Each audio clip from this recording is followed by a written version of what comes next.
UPSC পৰীক্ষাৰ ফলাফলত এবাৰ নগাঁৱলৈ গৌৰৱ কঢ়িয়াই আনিবলৈ সক্ষম হৈছে ভাস্বত শইকীয়া। ইয়াৰ পূৰ্বেও তেওঁ UPSC সফলতাৰে উত্তীৰ্ণ হৈছিল, পুনৰবাৰ তেওঁ UPSC পৰীক্ষাত বহিছিল আৰু এইবাৰো তেওঁ সফলতাৰে উত্তীৰ্ণ হ'বলৈ সক্ষম হৈছে। এই মুহূৰ্তত ভাস্বত শইকীয়াৰ বাসগৃহত আছোঁ। ভাস্বত শইকীয়া মোৰ লগত আছে। অভিনন্দন জ্ঞাপন কৰিছোঁ। প্ৰথমতে যোৱাবাৰো আপুনি UPSCত সফলতাৰে অৰ্জন কৰিবলৈ সক্ষম হৈছিল আৰু এইবাৰ পুনৰবাৰ দিছিল, পুনৰবাৰ আপুনি উত্তীৰ্ণ হৈছে, কি ক'ব?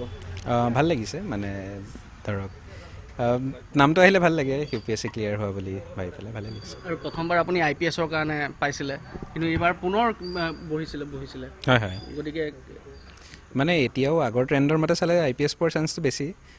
বাকীটোতো IS যদি হৈ যায় লাকৰ কথা, বাকীখিনিতো চাওঁ ছাৰ্ভিচ এল'কেশ্যন যেতিয়া হয়।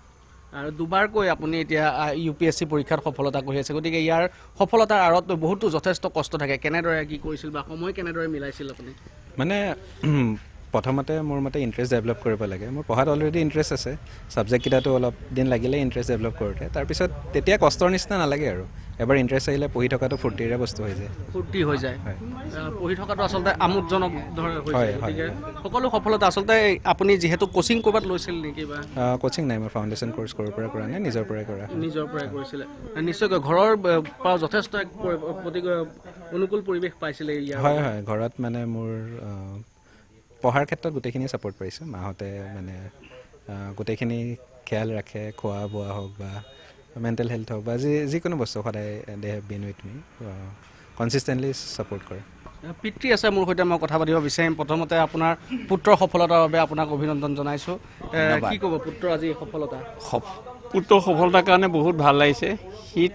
সি একেলেঠাৰে UPSC 3বাৰকৈ ক্লিয়াৰ কৰিছে।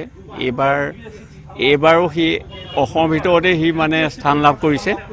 বহুত ভাল লাগিছে, সেইটোৱে কথা। হয়, মাতৃ আছে আমাৰ সৈতে।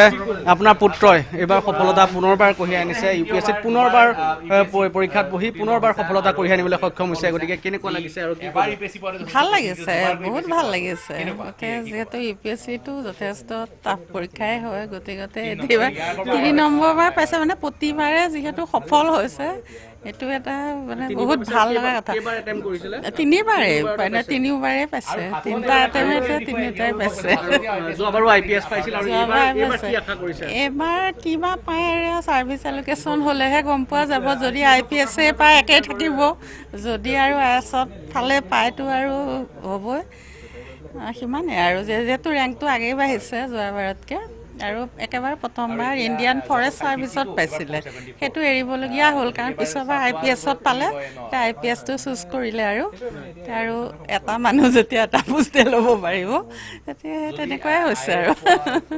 এই আছিলে পিতৃ মাতৃ। আৰু যিহেতু ভাস্বত শইকীয়া ইতিমধ্যে এইবাৰৰ সৈতে 3বাৰকৈ UPSC পৰীক্ষাত বহিছিল আৰু 3বাৰে তেওঁ সফলতা অৰ্জন কৰিবলৈ সক্ষম হৈছে। আৰু এইবাৰো তেওঁ নগাঁৱলৈ, সমগ্ৰ নগাঁৱৰ লগতে সমগ্ৰ অসমলৈকে গৌৰৱ কঢ়িয়াই আনিবলৈ সক্ষম হৈছে। আৰু UPSC পৰীক্ষাত সুখ্যাতিৰে উত্তীৰ্ণ হৈ এতিয়া নগাঁও তথা সমগ্ৰ অসমলৈ এতিয়া গৌৰৱ কঢ়িয়াই আনিবলৈ সক্ষম হৈছে এইগৰাকী নগাঁৱৰ ডিফলুৰ যুৱক ভাস্বত শইকীয়াই।